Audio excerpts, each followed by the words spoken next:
ನಮಸ್ಕಾರ ಫ್ರೆಂಡ್ಸ್, ನಾನು ಶ್ವೇತಾ ರಾಜೇಂದ್ರನ್ ಮಾತಾಡ್ತಾ ಇರೋದು. ಲಕ್ಷ್ಮಿತಾ ರಾಯರ ಮಗಳು ಕನ್ನಡ ಯೂಟ್ಯೂಬ್ ಚಾನಲ್ಗೆ ತಮ್ಮೆಲ್ಲರಿಗೂ ಆತ್ಮೀಯವಾದ ಸ್ವಾಗತ. ಸ್ನೇಹಿತರೆ, ನಾನಿವತ್ತು ಯಾವ ವಿಷಯದ ಬಗ್ಗೆ ಮಾತಾಡ್ತಾ ಇದ್ದೀನಿ ಅಂದರೆ, ಸ್ನೇಹಿತರೆ ಬಂದು ನೋಡಿ, ನಾಳೆಯಿಂದ ಧನುರ್ಮಾಸ ಆರಂಭ ಆಗ್ತಾ ಇದೆ.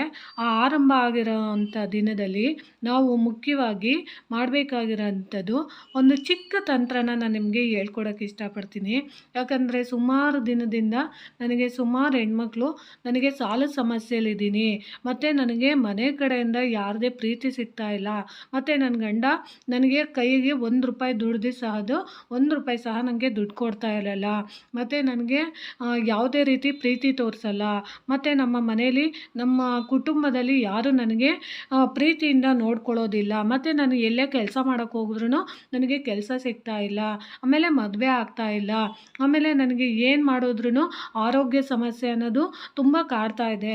ಅಕ್ಕ ತಂಗಿದಿರು ಬಂದು ದಿನಾಗಲೂ ಜಗಳ ಆಡ್ತಾ ಇರ್ತೀವಿ, ಅಣ್ಣ ತಮ್ಮಂದರು ಕಿತ್ತಾಡ್ತಾ ಇರ್ತೀವಿ, ನಮ್ಮಲ್ಲಿ ಯಾವುದೇ ರೀತಿ ಹೊಂದಾಣಿಕೆ ಇಲ್ಲ, ಮನೇಲಿ ಸಿಕ್ಕಾಪಟ್ಟೆ ಕಷ್ಟ ಇದೆ, ಊಟಕ್ಕೂ ನಮಗೆ ಕಷ್ಟ ಆಗ್ತಾ ಇದೆ, ಏನು ಮಾಡಬೇಕು ಅಂತ ನಮಗೆ ಗೊತ್ತಾಗ್ತಿಲ್ಲ, ಯಾವ ಕೆಲಸಕ್ಕೆ ಹಾಕಿದ್ರೂ ಎಲ್ಲ ನಷ್ಟ ನಷ್ಟ ನಷ್ಟ, ಆಮೇಲೆ ಯಾವುದೇ ರೀತಿ ಶುಭ ಕಾರ್ಯಗಳು ಖಂಡಿತವಾಗ್ಲೂ ನಮ್ಮ ಮನೇಲಿ ನೆರವೇರ್ತಾ ಇಲ್ಲ, ಆಮೇಲೆ ನನಗೆ ಪದೇ ಪದೇ ಯಾವಾಗ್ಲೂ ಆರೋಗ್ಯ ಸಮಸ್ಯೆ ಕಾಡ್ತಾ ಇರುತ್ತೆ, ಆಮೇಲೆ ನಮ್ಮ ಯಾವುದಾದ್ರೂ ಸಂಬಂಧಿಕರು ಮನೆಗೆ ಹೋದರೆ ಸಂಬಂಧಿಕರು ಸಹ ನನಗೆ ಪ್ರೀತಿಯಿಂದ ನೋಡ್ಕೊತಾ ಇಲ್ಲ, ಆಮೇಲೆ ನಾನು ಯಾವುದೋ ಒಂದು ಕೆಲಸಕ್ಕೆ ಹಾಕಿರ್ತೀನಿ, ಆ ಕೆಲಸದಿಂದ ನನಗೆ ಇಂಟರ್ವ್ಯೂ ಬರಬೇಕು ಬನ್ನಿ ಅಂತ ಹೇಳಿರ್ತಾರೆ, ಆದರೆ ಖಂಡಿತವಾಗ್ಲೂ ಇಂಟರ್ವ್ಯೂಗೆ ಕರೆಯೋದಿಲ್ಲ. ಈ ಥರದ ನಾನಾ ಸಮಸ್ಯೆಗಳಿರೋದು, ಒಟ್ಟಿನಲ್ಲಿ ಆರ್ಥಿಕ ಸಮಸ್ಯೆ ಇರ್ಬೋದು, ಆರೋಗ್ಯ ಸಮಸ್ಯೆ ಇರ್ಬೋದು, ಯಾವುದೇ ರೀತಿ ಮಾನಸಿಕ ಸಮಸ್ಯೆಗಳಿರ್ಬೋದು, ಸಾಲದ ಸಮಸ್ಯೆ ಇರ್ಬೋದು, ಯಾವುದೇ ರೀತಿ ಸಮಸ್ಯೆಗಳು ಕಷ್ಟಗಳು ನಿಮ್ಮನ್ನು ಕಾಡ್ತಾ ಇದೆ, ಮತ್ತು ನನಗೆ ಮದುವೆ ಆಗ್ತಾ ಇಲ್ಲ, ಮತ್ತು ನಾನು ಪ್ರೆಗ್ನೆಂಟ್ ಆಗ್ತಾ ಇಲ್ಲ, ಏನು ಮಾಡಿದ್ರು ನಮ್ಮ ಕಷ್ಟ ಕರಗ್ತಾ ಇಲ್ಲ ಅಂತ ಅನ್ನೋರು ಖಂಡಿತವಾಗ್ಲೂ ನಾನು ಇಲ್ಲಿ ವಿಡಿಯೋದಲ್ಲಿ ಹಾಕಿದ್ದೀನಿ ಗೊತ್ತಾ, ಈ ಅಯ್ಯಪ್ಪ ಸ್ವಾಮಿ ಮಂತ್ರನ ನೀವು ಏನು ಮಾಡಬೇಕು ಅಂದರೆ ಪ್ರತಿದಿನನೂ ನೀವು ಹೇಳ್ಕೊಬೇಕಾಗುತ್ತೆ. ಅಂದರೆ ಇದನ್ನು ನೀವು ಎಷ್ಟು ದಿನ ಹೇಳ್ಕೊಬೇಕು ಅಂದರೆ ನೋಡಿ, ನಾಳೆಯಿಂದ ಕಮೆಂಟ್ಸ್ ಆಗುತ್ತೆ, ನಾಳೆಯಿಂದ ಕಮೆಂಟ್ಸ್ ಆಗಿ ಸಂಕ್ರಾಂತಿ ತನಕನೂ ಸಹ ಇಲ್ಲಿ ಮಕರ ಜ್ಯೋತಿ ಇರುತ್ತಲ್ಲ ಅಲ್ಲಿ ತನಕನೂ ನೀವು ಈ ಮಂತ್ರನ ಪಠಿಸ್ಬೋದು.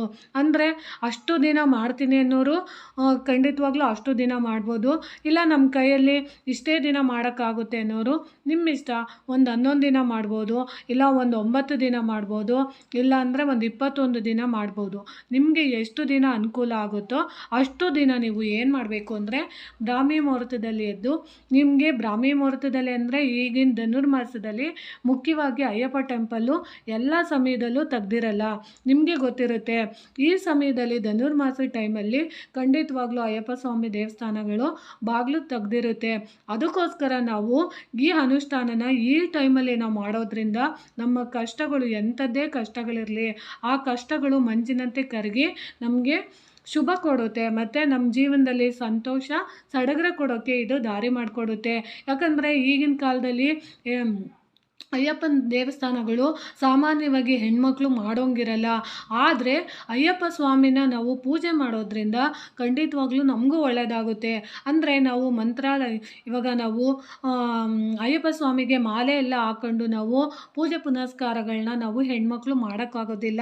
ಅದಕ್ಕೋಸ್ಕರ ನಾವು ಏನು ಮಾಡಬೇಕು ಅಂದರೆ ಈ ಮಾಸದಲ್ಲಿ, ಅದರಲ್ಲೂ ಈ ಧನುರ್ಮಾಸದಲ್ಲಿ ನಾವು ಸಿಕ್ಕಿರೋ ಅವಕಾಶನ ಖಂಡಿತವಾಗ್ಲೂ ಬಳಸ್ಕೊಂಡಿದ್ದೆ ಆದರೆ ಸಾಲದ ಸಮಸ್ಯೆಗಳಲ್ಲಿ ಸಿಲುಕಿದ್ರೆ, ಅಕಸ್ಮಾತು ನಿಮ್ಗೆ ಯಾರಾದರೂ ತುಂಬ ತೊಂದರೆ ಕೊಡ್ತಾ ಇದ್ದಾರೆ, ನಮ್ಮ ಕೈಯಲ್ಲಿ ತಡ್ಕೊಳಕ್ಕಾಗ್ತಾ ಇಲ್ಲ, ಗಂಡಂಗೆ ಹೆಂಡತಿ ಹಿಂಸೆ ಕೊಡ್ತಿರ್ಬೋದು, ಹೆಂಡತಿಗೆ ಗಂಡ ಹಿಂಸೆ ಕೊಡ್ತಾ ಇರ್ಬೋದು, ಅಥವಾ ನಿಮ್ಮ ಜೀವನದಲ್ಲಿ ನಾವು ಯಾವತ್ತೂ ನಗು ಅನ್ನೋದೇ ನೋಡೋಕ್ಕಾಗ್ತಾ ಇಲ್ಲ, ನಮ್ಮ ಮನೇಲಿ ಊಟಕ್ಕೂ ತುಂಬ ಕಷ್ಟ ಆಗ್ತಿದೆ ಅಂತ ಅನ್ನೋರು, ನಿಮ್ಮ ಮನೇಲಿ ಯಾವುದೇ ರೀತಿ ಕಷ್ಟ ಇರ್ಬೋದು, ಕೋರ್ಟ್ ಕಚೇರಿ ಕೆಲಸಗಳಲ್ಲಿ ಕಷ್ಟ ಇರ್ಬೋದು, ಅಂಥವರೆಲ್ಲ ಈ ಮಾಸದಲ್ಲಿ ಈ ಸಿಕ್ಕಿರೋ ಅವಕಾಶನ ಖಂಡಿತವಾಗ್ಲೂ ಉಪಯೋಗಿಸ್ಕೊಂಡ್ರೆ ನಮಗೆ ಖಂಡಿತವಾಗ್ಲೂ ಒಳ್ಳೆಯದಾಗುತ್ತೆ.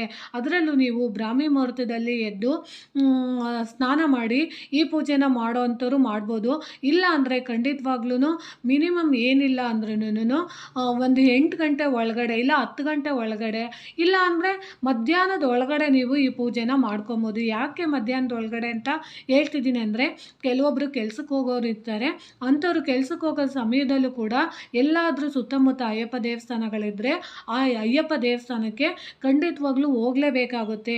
ಅದಕ್ಕೆ ನೀವು ಮಾಡಬೇಕಾಗಿರೋದೇನು ಅಂದರೆ, ನೀವು ಬ್ರಾಹ್ಮಿ ಮುಹೂರ್ತದಲ್ಲಿ ಸ್ನಾನ ಮಾಡಿ ಪೂಜೆ ಮಾಡ್ತೀನಿ ಅನ್ನೋರು ಆವಾಗಲೂ ಮಾಡ್ಬೋದು. ಇಲ್ಲ ಅಂದರೆ ಮಧ್ಯಾಹ್ನದ ಒಳಗಡೆ ನೀವು ಏನು ಮಾಡಬೇಕು ಅಂದರೆ, ಸ್ನಾನ ಮಾಡಿಕೊಂಡು ನೀವು ಅಯ್ಯಪ್ಪ ದೇವಸ್ಥಾನ ಎಲ್ಲಿದೆ ಅಂತ ಮೊದಲೇ ತಿಳ್ಕೊಂಡು ನಾಳೆಯಿಂದನೇ ಪ್ರಾರಂಭ ಮಾಡಬೇಕು ಅಂತೇನಿಲ್ಲ. ಯಾಕಂದರೆ ನಾನು ವಿಡಿಯೋ ಹಾಕೋದು ಲೇಟ್ ಆಗ್ಬೋದು. ಅಕಸ್ಮಾತ್ ನಾಳೆ ವಿಡಿಯೋ ನೋಡಿದ್ರೂ ನಿಮಗೆ ಯಾವ ದಿನದಿಂದ ಮಾಡಬೇಕು ಅಂತ ಅನಿಸುತ್ತೋ ಅವತ್ತಿನ ದಿನದಿಂದ ನೀವು ಶುರು ಮಾಡ್ಬೋದು. ಅಂದರೆ ಈ ಮಾಸದಲ್ಲಿ ಮಾಡೋದ್ರಿಂದ ತುಂಬಾ ಅನುಕೂಲ ಆಗುತ್ತೆ ಅಂತ ನಾನು ನಿಮಗೆ ತಿಳ್ಸೋಕ್ಕೆ ಇಷ್ಟಪಡ್ತೀನಿ. ಅದಕ್ಕೆ ನೀವು ಏನು ಮಾಡಬೇಕು ಅಂದರೆ, ಅಯ್ಯಪ್ಪ ಸ್ವಾಮಿಗೆ ದೇವಸ್ಥಾನಕ್ಕೆ ಹೋಗುವಾಗ ನೀವು ಮಾಡಬೇಕಾಗಿರೋದು ಮುಖ್ಯವಾಗಿ ಮಲ್ಲಿಗೆ ಹೂವನ್ನ ತೊಗೊಬೇಕಾಗುತ್ತೆ, ಇಲ್ಲ ಅಂದರೆ ಗುಲಾಬಿ ಹೂವು ತೊಗೊಬೇಕಾಗುತ್ತೆ, ಇಲ್ಲ ಸಾವಂತಿಗೆ ಹೂವನ್ನ ನೀವು ತೊಗೊಬೇಕಾಗತ್ತೆ.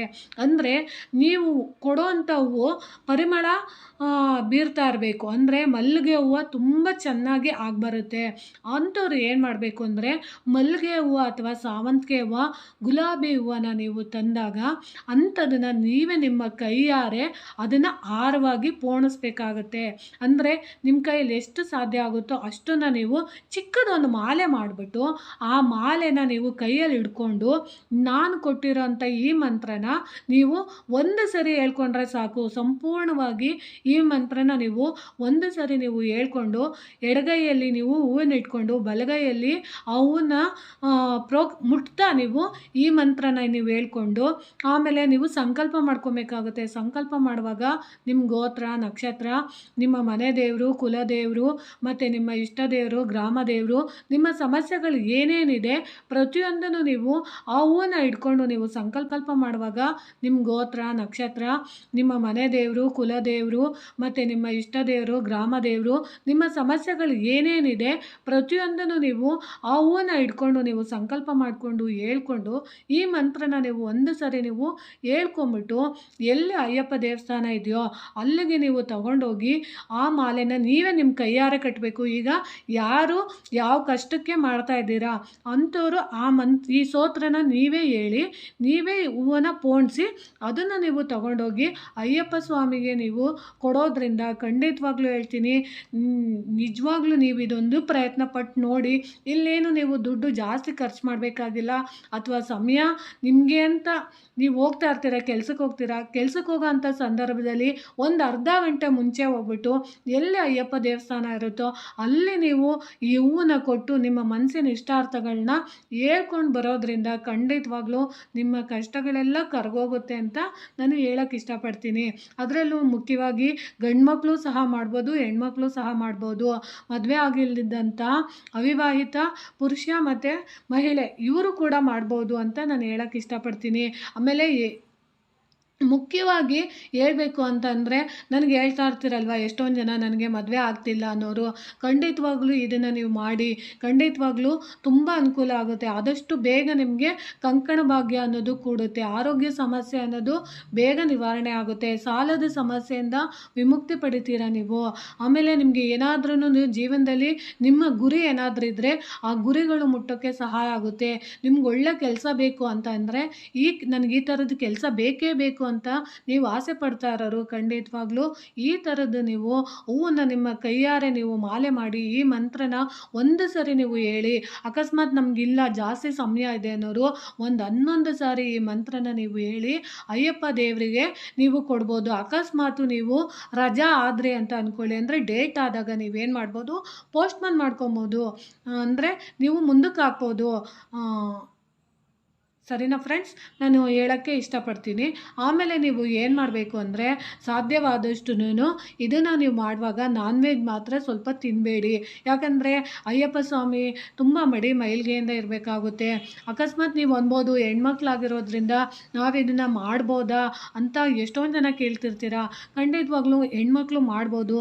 ನೀವು ಇಲ್ಲಿ ಬಂದು ನೀವು ಮಾಲೆ ಹಾಕ್ಕೊಂಡು ಪೂಜೆ ಮಾಡ್ತಿರೋದು ಅದು ಬಂದು ಅವರು ಗಂಡ್ಮಕ್ಳು ಮಾಡೋ ಅಂಥದ್ದು ಅದು ಪೂಜೆ.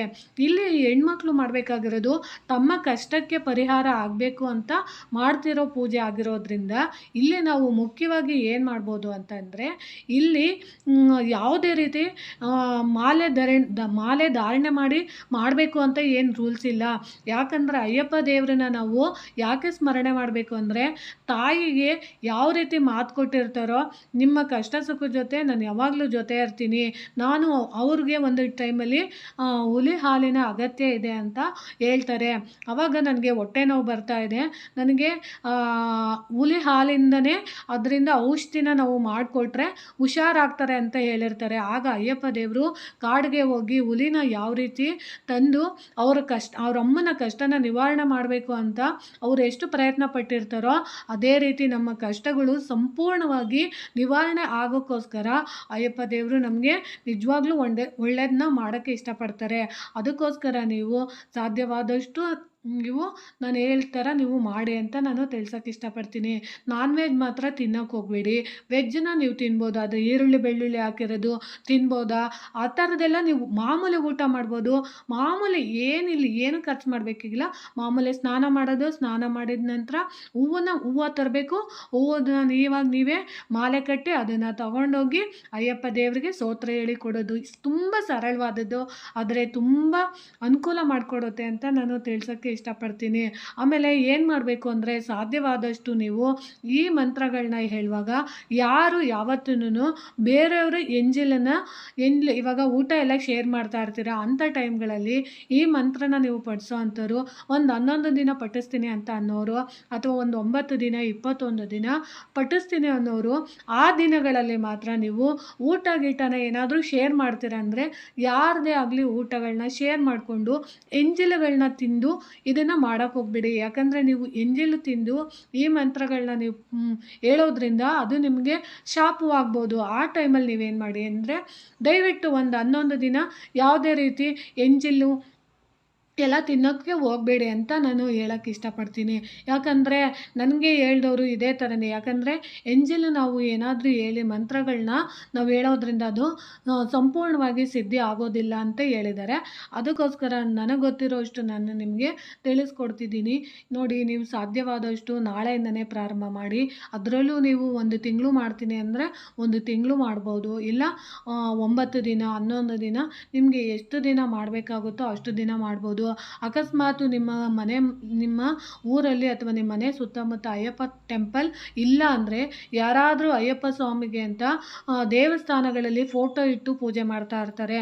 ಅಂಥವ್ರ ಕೈಗೆ ನೀವು ತಗೊಂಡೋಗಿ ನೀವು ಅಲ್ಲಿ ಫೋಟೋಗೆ ಸಹ ನೀವು ಹಾಕಿಸ್ಬೋದು. ಅಂದರೆ ಕೆಲವೊಂದು ಹಳ್ಳಿಗಳಲ್ಲಿ ಅಯ್ಯಪ್ಪ ಟೆಂಪಲ್ ಇರೋದಿಲ್ಲ, ಆದರೆ ಈ ಮಾಸದಲ್ಲಿ ಧನುರ್ಮಾಸದಲ್ಲಿ ಭಜನೆ ಮಾಡೋ ಅಂಥವ್ರು ಇವಾಗ ಒಂದು ಊರಲ್ಲಿರೋಂಥ ಒಂದು ದೇವಸ್ಥಾನಗಳಲ್ಲಿ ಅಯ್ಯಪ್ಪ ಸ್ವಾಮಿ ಫೋಟೋ ಇಟ್ಟು ಜಪ ತಪ ಮಾಡ್ತಾ ಇರ್ತಾರೆ.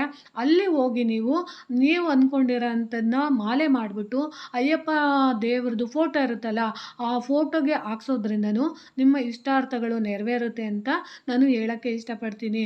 ಸರಿನಾ ಫ್ರೆಂಡ್ಸ್, ಈ ಮಾಹಿತಿ ನಿಮಗೆ ಇಷ್ಟ ಆಗಿದ್ದರೆ ದಯವಿಟ್ಟು ನನ್ನ ಚಾನಲ್ನ ಸಬ್ಸ್ಕ್ರೈಬ್ ಮಾಡ್ಕೊಂಡು ನೋಡಿ, ಹೆಚ್ಚೆಚ್ಚು ವಿಡಿಯೋನ ಶೇರ್ ಮಾಡಿ ಮತ್ತು ಲೈಕ್ ಮಾಡಿ. ನೋಡಿ ಫ್ರೆಂಡ್ಸ್, ಇದು ಮಂತ್ರ ನಾನು ಇಲ್ಲಿ ಬರೆದಾಕಿದ್ದೀನಿ ಮತ್ತು ನಿಮಗೆ ಫೋಟೋ ಕೂಡ ಹಾಕಿರ್ತೀನಿ. ಖಂಡಿತವಾಗ್ಲೂ ಓದ್ಕೊಳ್ಳಿ ಅಂತ ನಾನು ತಿಳಿಸೋಕ್ಕೆ ಇಷ್ಟಪಡ್ತೀನಿ. ಸರಿನಾ ಫ್ರೆಂಡ್ಸ್ ಈ ಮಾಹಿತಿ ನಿಮಗೆ ಇಷ್ಟ ಆಗಿದ್ದರೆ ದಯವಿಟ್ಟು ನನ್ನ ಚಾನಲ್ನ ಸಬ್ಸ್ಕ್ರೈಬ್ ಮಾಡ್ಕೊಂಡು ನೋಡಿ, ಹೆಚ್ಚೆಚ್ಚು ವಿಡಿಯೋನ ಶೇರ್ ಮಾಡಿ ಮತ್ತು ಲೈಕ್ ಮಾಡಿ.